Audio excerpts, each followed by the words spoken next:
Vector के L module में जितने भी एक्सरसाइज क्वेश्चन हैं हम सबको हम देखेंगे। एक बाद में लेकर आएंगे, पहले एक्सरसाइज क्वेश्चन देख लेते हैं जिससे आपके टॉपिक वाइज क्वेश्चन जो है वो अच्छे से क्लियर हो जाए। नीट लेवल के क्वेश्चन आपको पता है एल मॉड्यूल में गिवन होते हैं, तो आपके समझ लीजिए कि हर तरह के जो टॉपिक्स हैं वो कवर हो जाएंगे।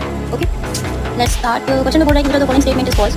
मास, speed and energy are scalars, momentum, force and torque are vectors, distance is a scalar while displacement is a vector, a vector has only magnitude whereas a scalar has both magnitude and direction। ठीक है, तो ये चार option दिए हैं, आपको बताना है कि इसमें से कौन सा जो स्टेटमेंट है वो गलत है, ट्रू है। ठीक, अब देखिए पहले ऑप्शन में बोला है कि ये जो टर्म है ये लोग स्केलर है, तो बिल्कुल सही बात है, एनर्जी का कोई डायरेक्शन नहीं होता है। ठीक है, स्पीड भी कोई डायरेक्शन स्पेसिफाइड नहीं होती है, मास में कोई डायरेक्शन की जरूरत नहीं होती है। ठीक है, तो क्योंकि डायरेक्शन इन तीनों में नहीं चाहिए, ये तीनों स्केलर क्वांटिटीज है। सिमिलरली जो सेकंड ऑप्शन है उसमें बोल रहा है कि ये तीनों जो टर्म्स है वो वेक्टर है, तो सही बात है। जो टॉर्क होता है वो डायरेक्शनल फोर्स होती है। ठीक है, जब हम किसी डायरेक्शन में फोर्स दे रहे होते हैं, ठीक है, एंगुलर फोर्स भी जो है वो डायरेक्शन में ही किसी पर्टिकुलर डायरेक्शन में काम कर रही होती है और मोमेंटम भी डायरेक्शन चाहिए होता है। तो इन तीनों की डायरेक्शन इसलिए वेक्टर्स है। थर्ड ऑप्शन में बोला है कि डिस्टेंस स्केलर है, बिल्कुल सही बात है, उसमें डायरेक्शन की कोई जरूरत नहीं होती है, उसमें डायरेक्शन काउंट नहीं होता है और डिस्प्लेसमेंट में डायरेक्शन काउंट होता है, तो ये वेक्टर क्वांटिटी है। फोर्थ ऑप्शन जो है उसमें बोला है कि वेक्टर के पास केवल मैग्नीट्यूड होता है जबकि स्केलर के पास मैग्नीट्यूड और डायरेक्शन दोनों होता है। तो ये बिल्कुल गलत बात है, क्योंकि जो स्केलर होती है उसके पास जो है सिर्फ मैग्नीट्यूड होता है, केवल वो है केवल स्केलर क्वांटिटी होती है जिनके पास सिर्फ मैग्नीट्यूड होता है और